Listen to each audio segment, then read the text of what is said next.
Admiral Chun Wei-Lin stood in the command center of Terra Station, watching the stars through the huge glass windows. She had been doing this job for 20 years, but the view still made her feel small. Earth hung below like a blue marble, peaceful and quiet. It was hard to believe that this small planet controlled half the galaxy. The communication officer turned around in his chair. "Admiral, we're getting something strange from the outer rim sensors." Chun walked over to his station. "Lieutenant." Park looked worried, which was unusual. He had seen everything in his 10 years of service. "What kind of strange?" "It's a transmission, Very old format. The computer says it's using Imperial fleet codes from 300 years ago." Chun felt her stomach drop. The Imperial fleet codes were legendary. Every child in human space knew the story. Emperor Valerius had taken the greatest fleet in human history to the edge of the galaxy. 50,000 ships. The best soldiers, the smartest officers. They had gone to claim new worlds for humanity and had never come back. But they didn't need to come back. Everyone knew they were still out there, conquering planet after planet. The alien races feared them. The Zelkari paid tribute to empty space, hoping the Imperial fleet wouldn't notice their worlds. The Skarn, who loved war more than food, stayed quiet on their borders. Even the proud Kronos miners gave up whole star systems, claiming they were reserved for Imperial expansion. It was the greatest lie in Galactic history, and it kept the peace. "Play the transmission," Chun said. Static filled the speakers. Then a voice came through, broken and hard to understand. "This is Captain Morrison. Imperial Dreadnought Eternal Glory. Fleet position ... coordinates follow. Emperor, preserve. US ... double quotes, the transmission cut to numbers. Star charts. A location so far away that Chun had never heard of the sector. "How old is this?" she asked. Park checked his instruments. "The signal has been traveling for almost 300 years, Admiral. It left the source right around the time the Imperial fleet disappeared." Chun stared at the coordinates on the screen. Her mind was racing. If this was real, if this was actually from the Imperial fleet, then it changed everything. The message didn't sound like victory. Captain Morrison had sounded scared. "Who else has heard this?" she asked. "Just us, Mom." It came in on the Deep Space Emergency Channel. Very low power. Chun nodded. "Lock it down. Classification level black. Nobody talks about this without my permission." "Yes, Admiral." Chun walked back to the windows. Below her, Earth continued its slow turn. Billions of people lived down there, safe and happy because the galaxy believed in the Imperial fleet. If that belief died, everything would change. Alien races would realize that humanity was not as strong as they thought. The tribute would stop. The borders would be tested. Wars would start. Earth had a good military, but not good enough to fight everyone at once. She thought about Emperor Valerius. History said he was the greatest leader humanity had ever known. Brave, smart, and completely dedicated to protecting his people.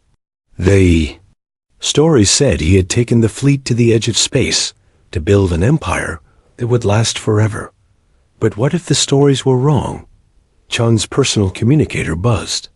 "Admiral, this is General Harrison from Military Intelligence. I need to see you immediately." Chun's blood went cold. If Military Intelligence was calling, they had heard something. "I'll be right there." She took one last look at the coordinates on the screen. Whatever was out there had been waiting for 300 years. It could wait a little longer. General Harrison was a small man with gray hair and sharp eyes. He had been in intelligence for 30 years and knew more secrets than anyone alive. When Chun entered his office, he was reading from a tablet.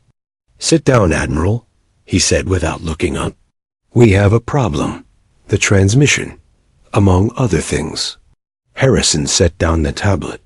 Our listening posts have been picking up chatter from the alien governments. The Zalkari are asking questions about Imperial fleet movements. The Skarn are testing our border defenses. Something has them nervous. Chun sat forward. Do they know about the transmission? Not yet. But they're starting to wonder why they haven't heard from the Imperial fleet in so long. The tribute payments are getting smaller. Some of the outer colonies are asking for proof that the fleet still exists. What kind of proof? Harrison smiled, but it wasn't a happy smile. The kind we can't give them. They want to see ships. They want to talk to officers. They want evidence that the greatest fleet in human history is still out there protecting Earth. Chun understood. The lie was getting harder to maintain. 300 years was a long time to keep a secret, especially one this big. There's more, Harrison said. He picked up another tablet. We've been studying the transmission you received. The voice patterns match Captain Morrison from the Eternal Glory. The ship codes are correct. The encryption is authentic. So it's real, it appears to be. Which means the Imperial fleet didn't just disappear. Something happened to them. Chun stood up and walked to Harrison's window. His office looked out over the city, not space. Millions of people were down there, living their lives. They trusted their government to keep them safe. What do you recommend? She asked. We have 3 options. First, we bury the transmission and pretend it never happened. Keep the lie going as long as possible. And when the aliens figure out the truth, we deal with that when it happens. Maybe our technology will be better by then. Maybe we'll have more allies. Chun nodded. Second option? We tell the truth. Reveal that the Imperial fleet is gone, and has been gone for 300 years.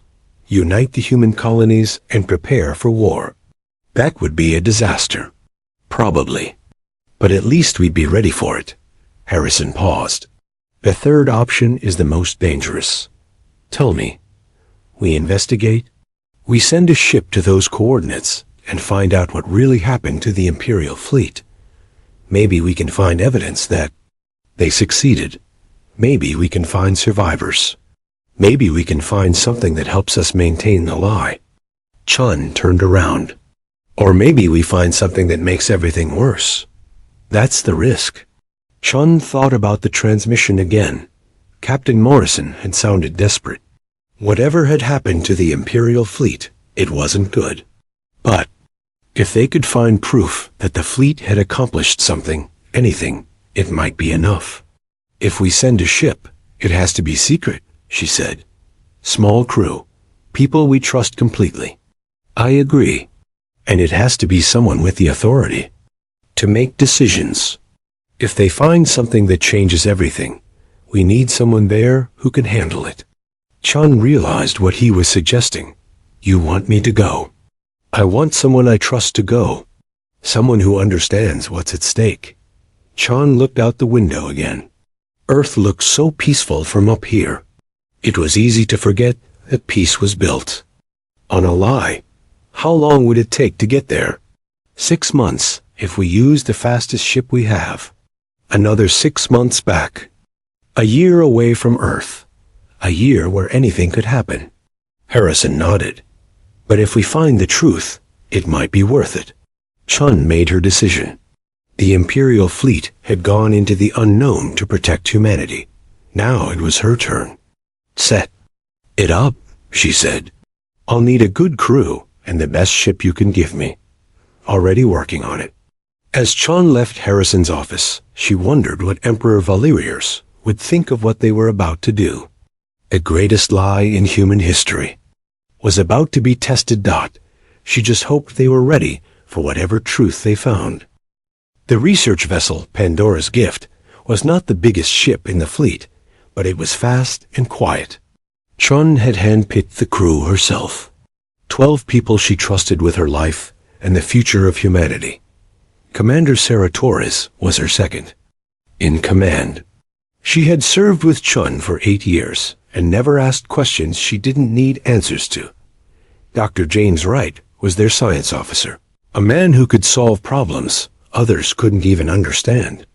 Chief Engineer Lisa Park was the younger sister of the communications officer who had first heard the transmission. She didn't know why they were really here. As the ship moved through hyperspace toward the unknown coordinates, Chun stood in her ready room reading reports from home. The news was not good. The Zelkari hegemony had stopped their tribute payments completely. Their ambassador claimed they needed to redirect resources for internal security. Chun knew what that really meant. They were building warships. The Skarn. Confederation was worse. 3 of their patrol fleets had crossed into human space in the past month. Each time, they claimed it was a navigation error. Each time, they stayed a little longer before leaving. Even the peaceful Andrashi were asking questions. Their trade representatives wanted to know when they could expect the next Imperial expansion phase. They had resources ready to offer the Imperial fleet, but they needed to know where to send them. Chun closed the reports and rubbed her eyes.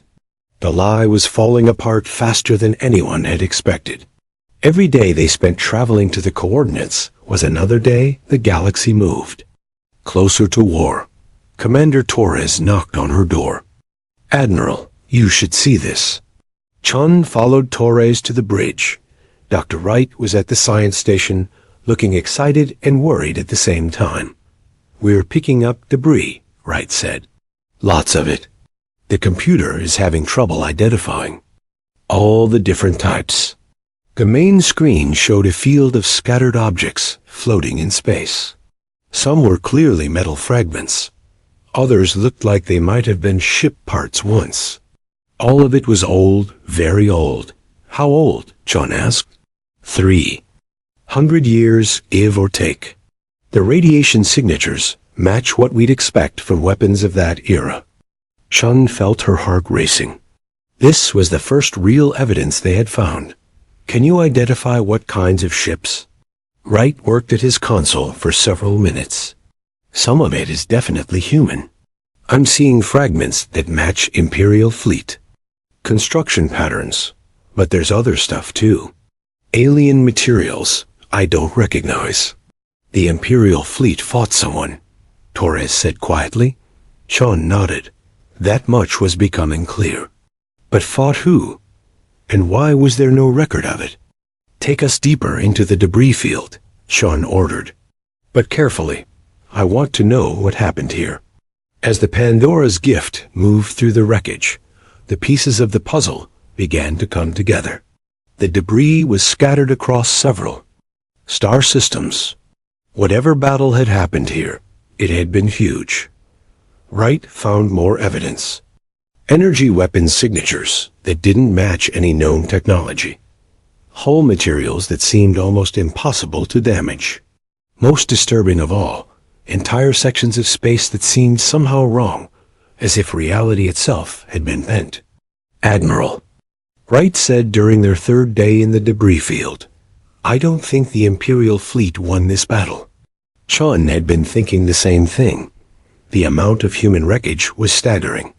Whole ships had been torn apart. The alien debris was much less damaged, as if their technology had been superior. "Keep looking," she said. "There has to be more."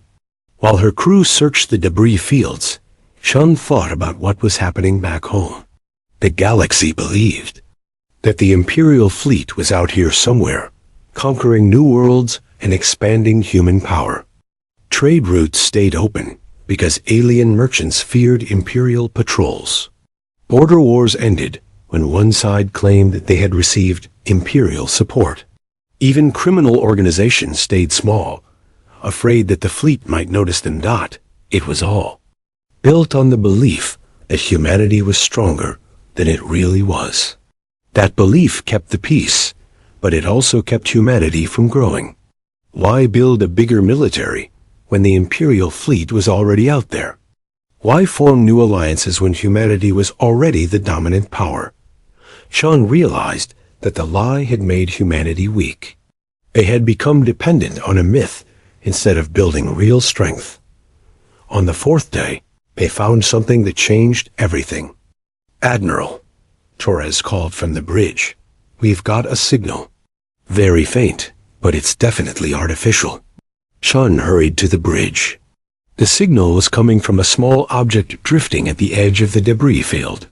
It looked like a message. "Buoy, the kind ships use to send information across long distances. Can we retrieve it?" Chun asked. Chief Engineer Park nodded. "It'll take some work, but yes.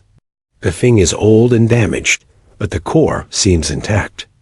It took 6 hours to bring the buoy aboard, and another 12 to extract its data." When they finally succeeded, Chun gathered her senior staff in the conference room. "This is from Captain Elizabeth Morrison of the Imperial Dreadnought Eternal Glory," Wright announced.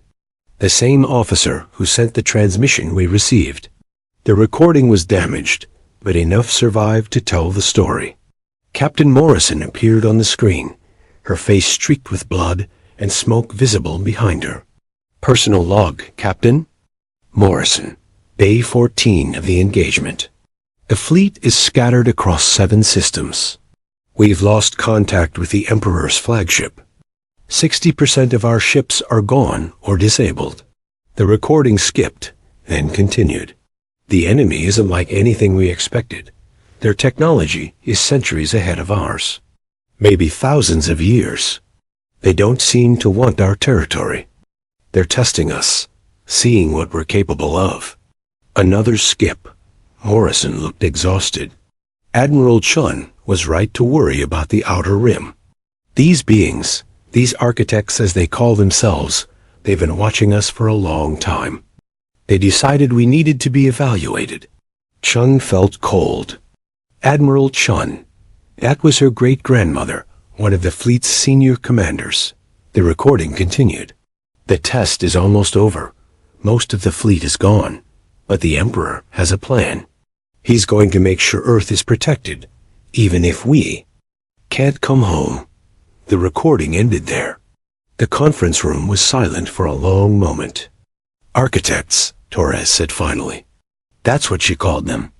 Wright nodded. "Beings with technology far beyond ours. They tested the Imperial fleet and destroyed it. But why?" Park asked. What was the point? Chun had a terrible feeling. She knew the answer. Dr. Wright, scan the debris field again. Look for anything that doesn't match Imperial fleet or architect technology. Wright looked confused, but followed orders.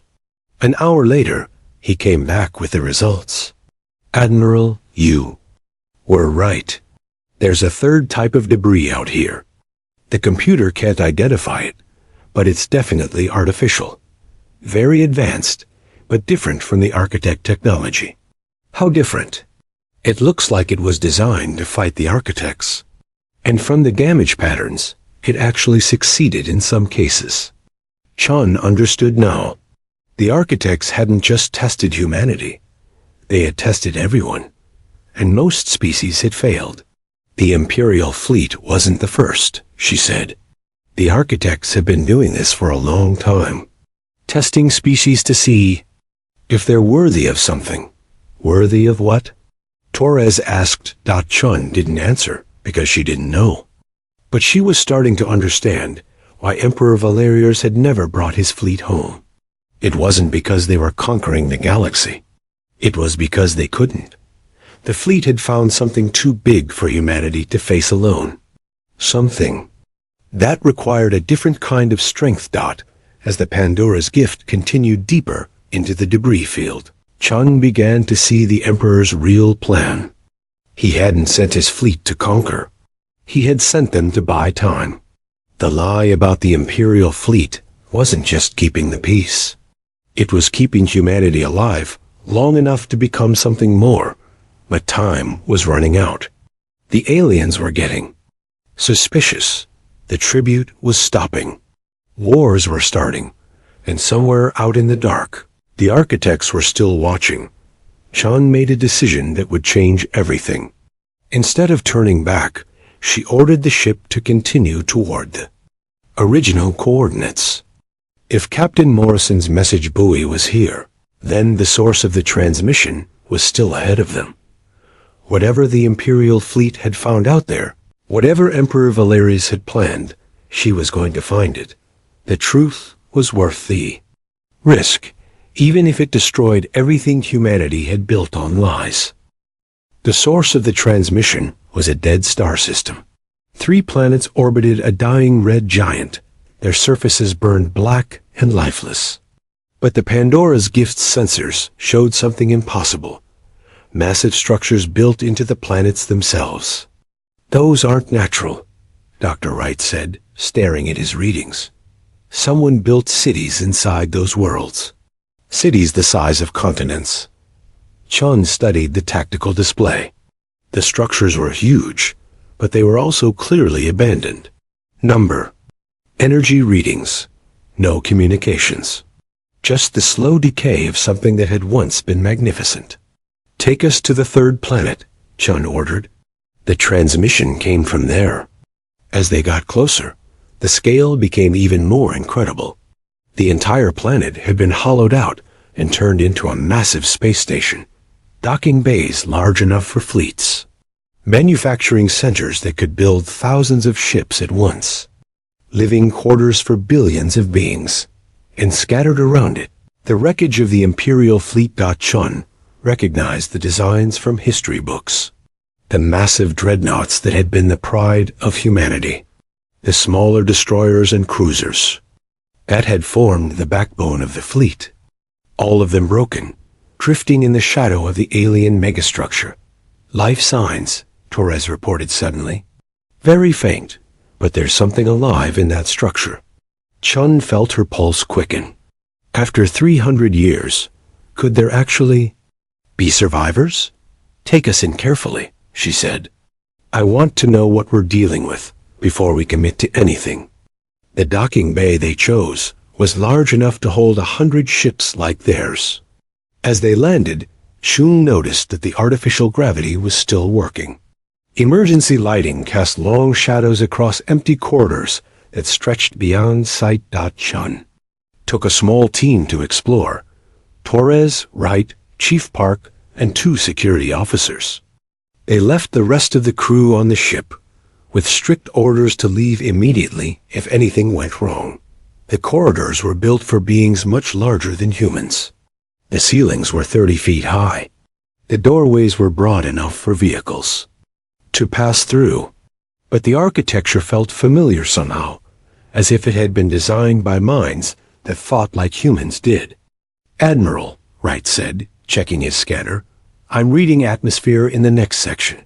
Breathable for humans. How is that possible? I don't know. The life support systems should have failed centuries ago. They found the source of the life. Signs in what had once been a command center. Banks of alien computers lined the walls, most of them dark and silent. But in the center of the room, a single human figure sat in a chair that was too large for her. She looked old, older than anyone Chun had ever seen, but her eyes were bright and alert. When she saw them enter, she smiled. I was wondering when someone would finally come, she said in a voice that was tired but strong. I'm Captain Sarah Okafor, Imperial Fleet, 23rd Exploration Division. Chun stepped forward, hardly able to believe what she was seeing. Captain Okafor, I'm Admiral Chun Wei-Lin, Terran Defense Corps. How are you alive? Okafor gestured to the alien machinery around them, the architect's technology. It's been keeping me alive, keeping this place functioning. I've been waiting for humanity to advance enough to find me. 300 years, Torres said quietly. 312 years, 4 months, 16 days. Okafor corrected. I've been counting. Wright was scanning the room with his instruments. Admiral, this is incredible. The technology here is beyond anything we've ever seen. The power source alone could supply Earth's entire energy needs for thousands of years. Okafor stood up slowly, her movements careful but steady. Dr. Wright. Isn't it? You have questions about what happened here. Everyone does, Sean said.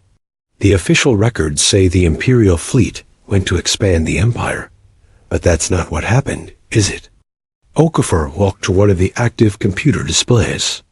The screen showed star charts, but not like any Chun had seen before. These charts showed the entire galaxy, with different regions marked in various colors. The truth, Okafor said, is that we came here because we had no choice. Earth's deep.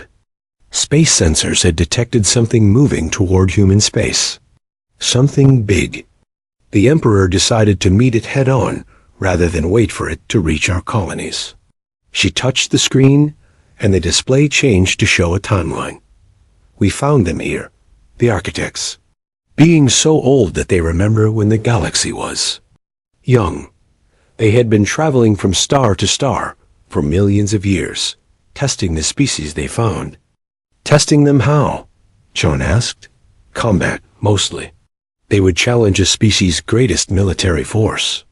If the species showed promise, the architects would make contact and offer knowledge.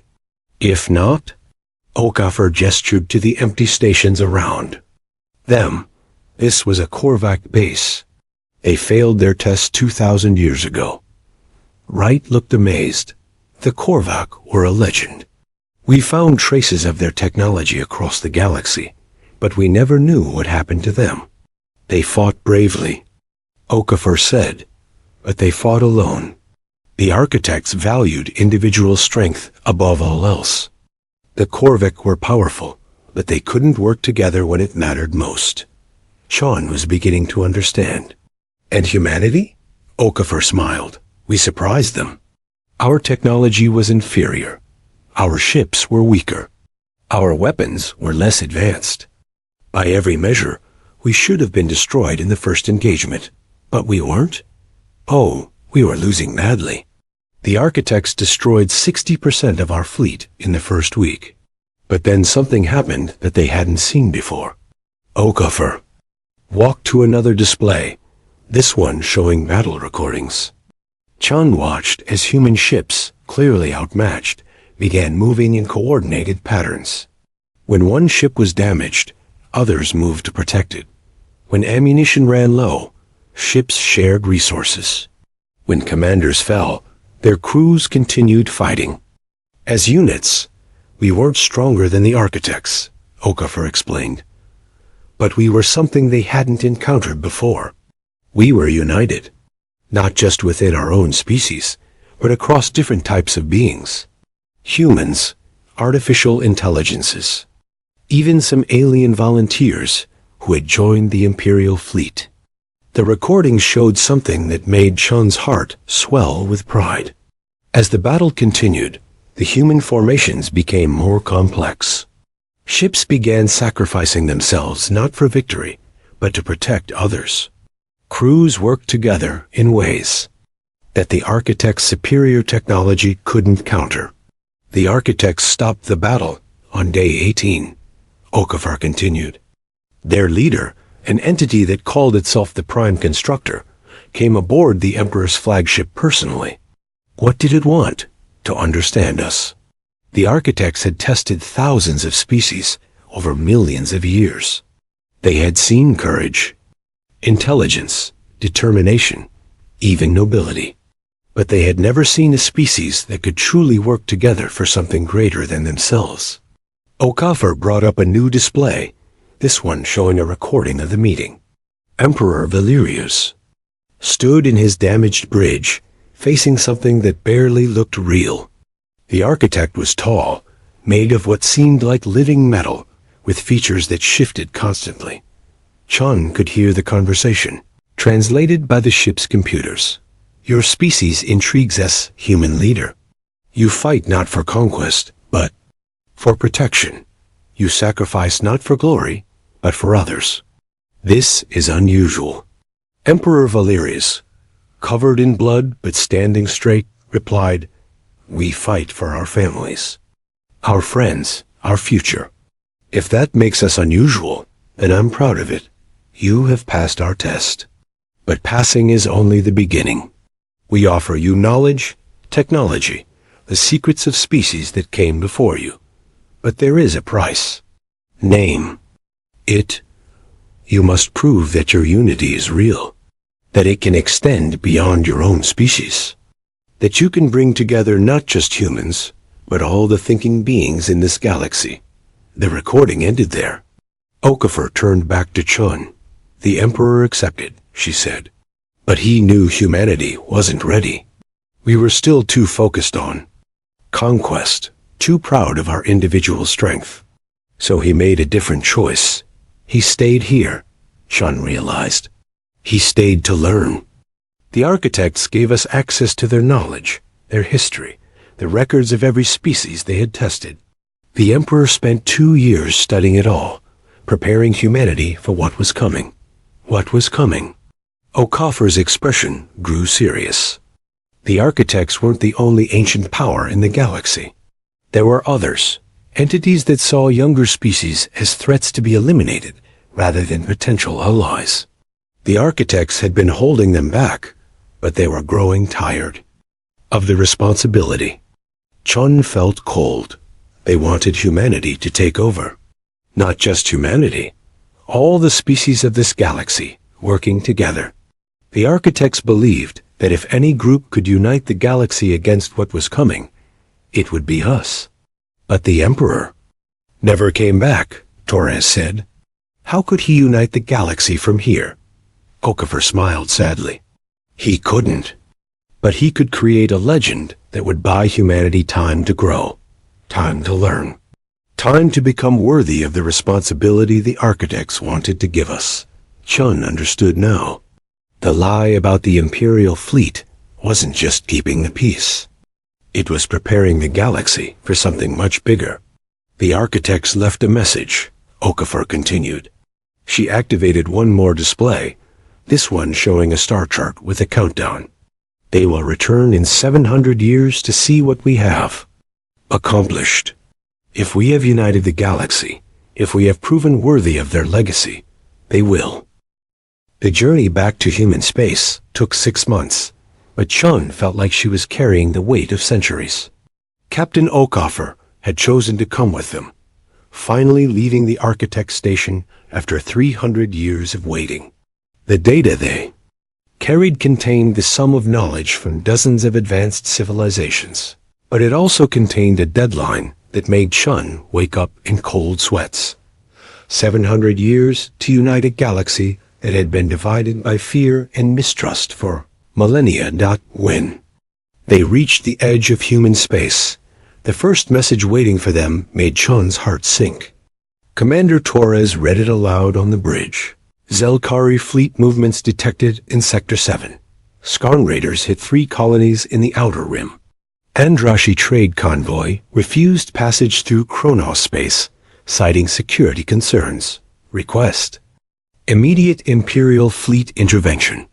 It's getting worse, Torres said quietly. Chun nodded. Every day they had been gone, the lie had become harder to maintain. The aliens were testing human defenses, looking for proof that the Imperial fleet was real. When they found no evidence, they grew bolder. Dr. Wright looked up from his analysis station. Admiral, I've been studying the architect records. Captain, Okafor was right about the timeline. We have 700 years before they return, but that's not the real deadline. What do you mean? Wright brought up a display showing galactic star charts. According to the architect data, the entities they were holding back have been advancing steadily. Based on their historical rate of expansion, they'll reach the edge of our galaxy in approximately 800 years. So we have 100 years of buffer time, Chief Park said. Wright shook his head.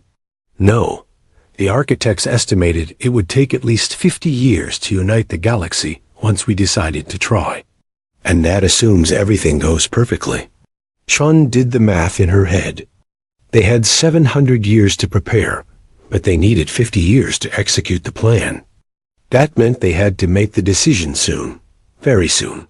There's something else, Okafor said from her chair near the science station. The Emperor left specific instructions for this situation. He knew that eventually Someone would find this truth and have to decide what to do with it. She activated a personal datapad that she had carried from the architect's station. Emperor Valerius appeared as a hologram, older than Shun had ever seen him in the history books, but with eyes that burned with determination. "If you are seeing this message," the hologram said, "then humanity has reached a crossroads. The lie that has protected our species is failing, and the truth must be revealed. But the truth is dangerous. It will change everything." Chun felt like the Emperor was speaking directly to her across 3 centuries. "I have prepared 3 options for my successors," the hologram continued. "First, you can maintain the lie as long as possible. Use the knowledge we gained to quietly strengthen humanity and our allies. This is the safe path, but it may not. Give us enough time. Second, you can reveal everything immediately. Tell the galaxy about the architects, the coming threat, and humanity's role in uniting the stars. This is the honest path, but it may cause panic and division when we need unity most. Third, you can choose a middle way. Use the truth selectively, revealing only what is necessary to build the alliances we need. This is the difficult path, because it requires wisdom to know when to lie and when to tell the truth." The hologram paused, and Chun saw something in the Emperor's eyes that she recognized. The same burden she was feeling now.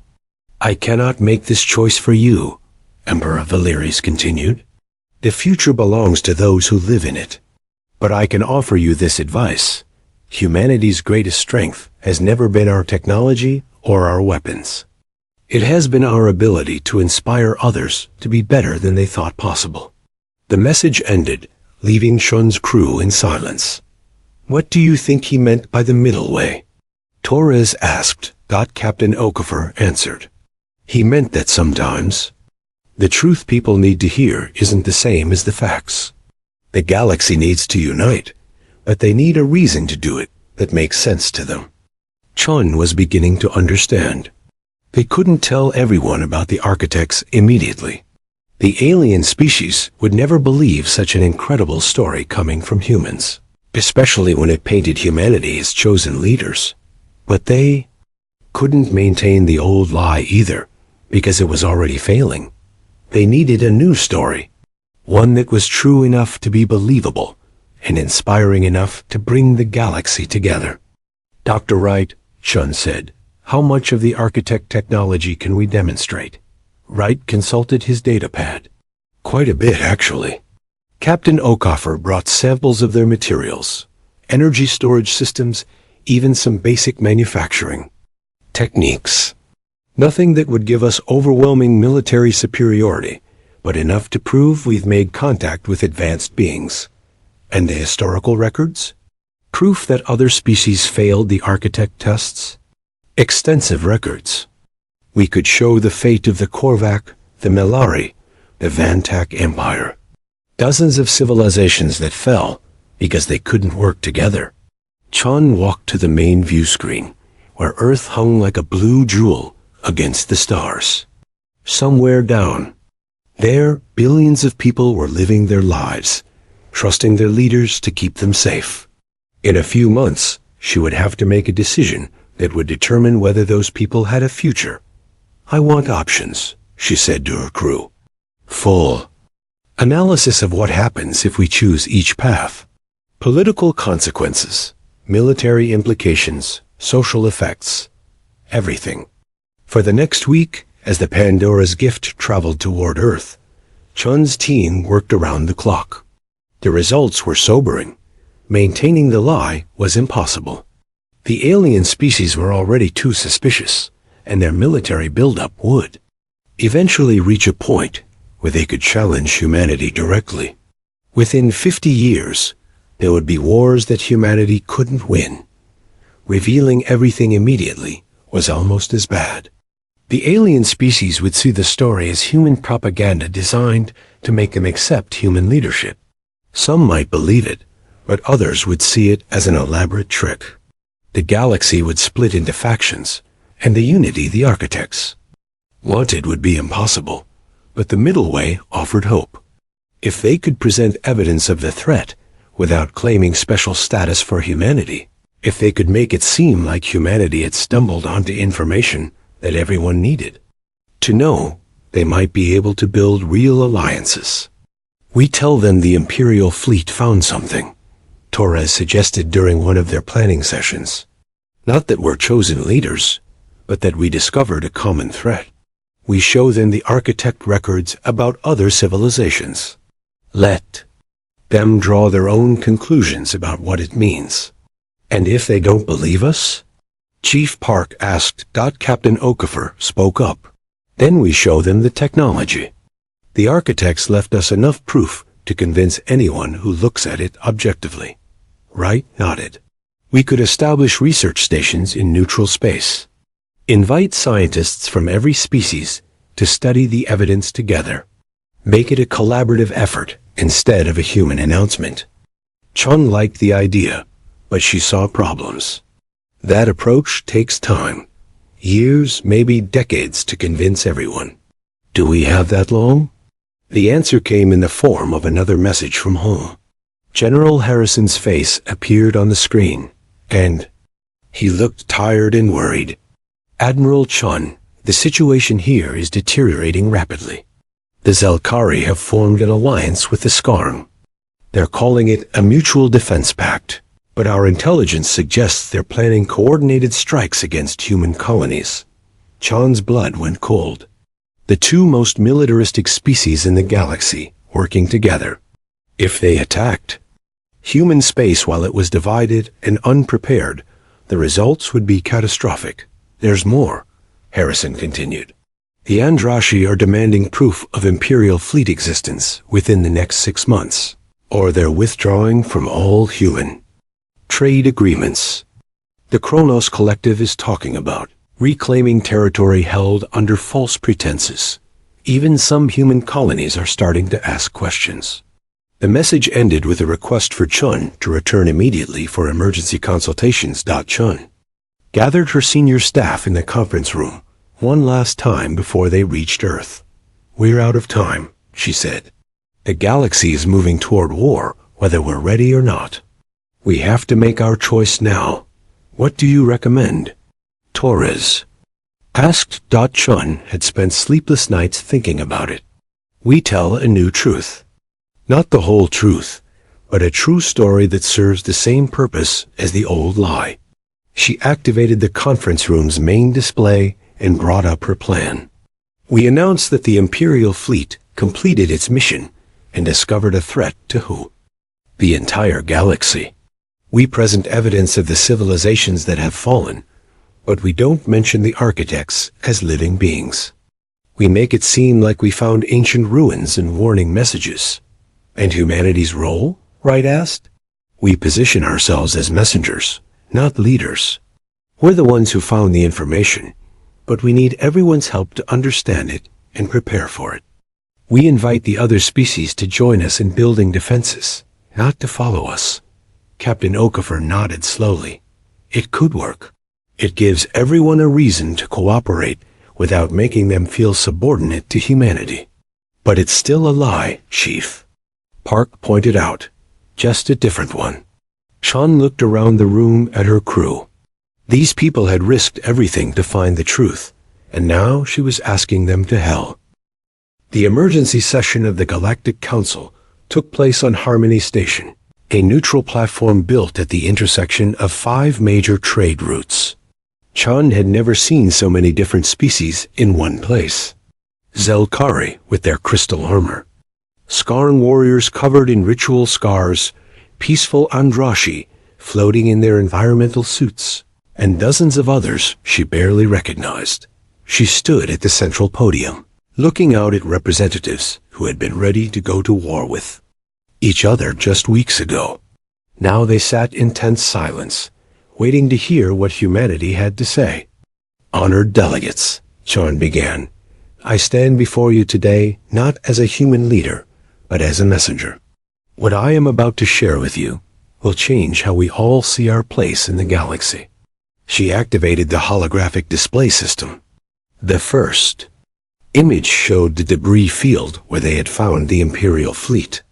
3 months ago, we located the final resting place of Emperor Valerius and his expedition. What we found there challenges everything we thought we knew about our galaxy's history. Murmurs spread through the chamber. The Zelkari delegate leaned forward, her crystalline features catching the light. "Are you finally admitting that your Imperial fleet was destroyed?" Sean nodded. "The Imperial fleet fought their last battle 300 years ago, but they died defending something far more important than human territory. They died protecting all of us." The next image showed the Architect Station, its massive structure dwarfing the human ships around it. They found ruins left by a civilization called the Architects, beings who had watched over our galaxy for millions of years, testing younger species and guiding their development. The Skarn delegate stood up, his voice booming across the chamber. "More human lies? You expect us to believe that ancient gods chose your species as special?" "No," Sean said calmly. "I expect you to look at the evidence." She activated a series of recordings. The assembled delegates watched in silence as the history of extinct civilizations played out before them. The proud Korvek Empire reduced to scattered ruins because they could not work together. The Melari Federation destroyed by internal conflicts just as they reached technological maturity. Dozens of species that had reached for the stars and fallen short. The Architects didn't choose humanity, Sean continued. They tested us, just as they tested everyone else. Most species failed because they could not unite when it mattered most. We passed because we learned to fight together instead of alone. Dr. Wright stepped forward to present the technical evidence. Samples of Architect technology that violated known laws of physics. Energy readings that showed impossible power outputs. Material analyses that revealed construction techniques beyond current understanding. The chamber erupted in discussion. Scientists from different species crowded around the evidence displays, arguing and analyzing. Politicians huddled in urgent conferences. Military officers studied the tactical implications. Chun waited for the noise to die down before continuing. "There's more," she said. The Imperial fleet found records indicating that the Architects weren't the only ancient power in our galaxy. There are others, entities that see younger species as threats to be eliminated rather than potential allies. The next display showed star charts mapping the advance of something the Architects had called the Consuming Dark, a force that had been steadily destroying civilizations in distant parts of the galaxy, moving slowly but inevitably toward their region of space. According to the records we found, this threat will reach our borders within 800 years. The Architects held it back for as long as they could, but they grew tired of the responsibility. They left our galaxy to find younger species, capable of defending themselves. The silence in the chamber was complete now. Chun could see the fear in their eyes, but also something else. The beginning of understanding. "We cannot face this threat as separate species," she continued. "The records are clear. Every civilization that tried to fight alone was destroyed. Only by working together, sharing our knowledge and resources, can we hope to survive."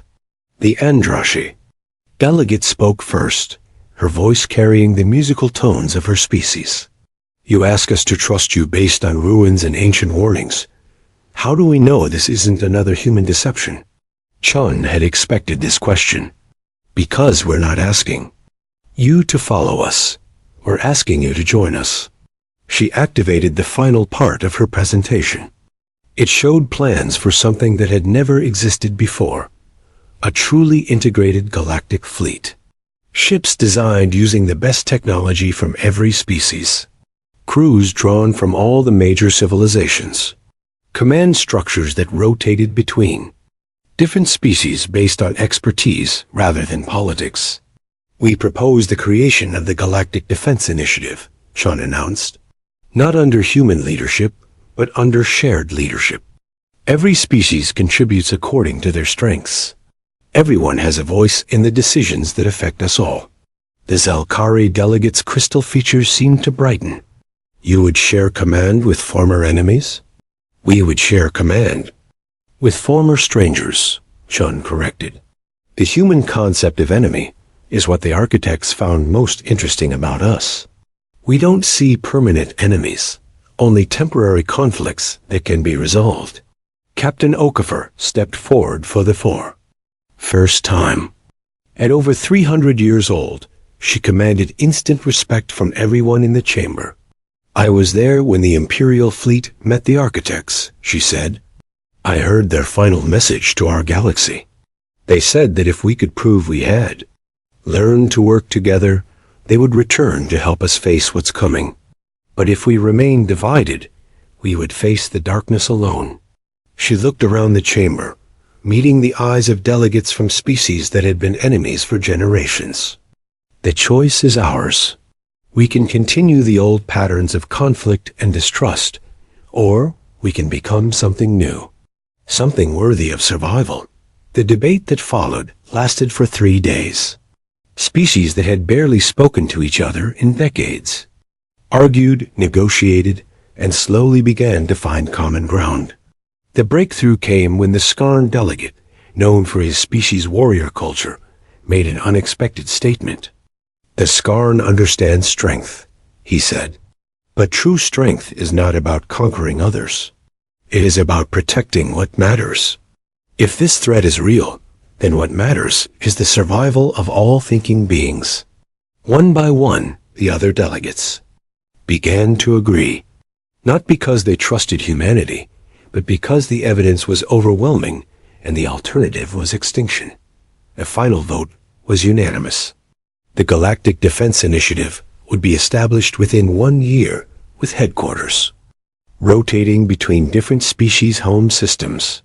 The first joint research stations would be built within 6 months. Most importantly, the old lies and deceptions would be replaced with truth and cooperation. Chun stood on the observation deck of Harmony Station as the delegates prepared to return to their home worlds. The stars looked the same as they always had, but she knew the galaxy had changed forever. Captain Okafor joined her at the window. Do you think it will work? The older woman asked. I don't know, Sean admitted. But for the first time in 300 years, I have hope. 6 months later, Sean stood on the bridge of the first ship of the new galactic fleet. The GDS Unity was unlike anything that had ever been built. Its hull incorporated Zelkari crystal technology for defense. Its engines used Andrashi gravitic manipulation for faster-than-light travel. Its weapon systems combined human precision with Skarn power. Its crew included representatives from 15 different species, all working together toward a common goal. As the ship prepared for its maiden voyage, Chun received a message that made her smile. It was from the Architect Station, where a permanent research facility had been established. Dr. Wright reported that they had found something new in the ancient records. The architects had left a final message, hidden so deeply in their data that it had taken months to decode. It was simple, but it changed everything. To the species that reads this message, you have passed the first test. You have learned to work together despite your differences. Now the real work begins. We will return when you are ready for the next challenge. Do not disappoint us. Shun looked out at the stars, knowing that somewhere among them, ancient beings were watching. The lie that had held the galaxy together was gone, replaced by a truth that might save it.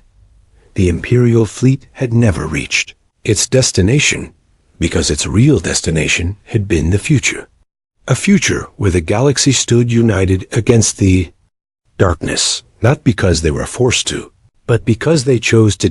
As the Unity jumped to hyperspace, beginning humanity's role as partners rather than conquerors, Shun thought about Emperor Valerius and his sacrifice.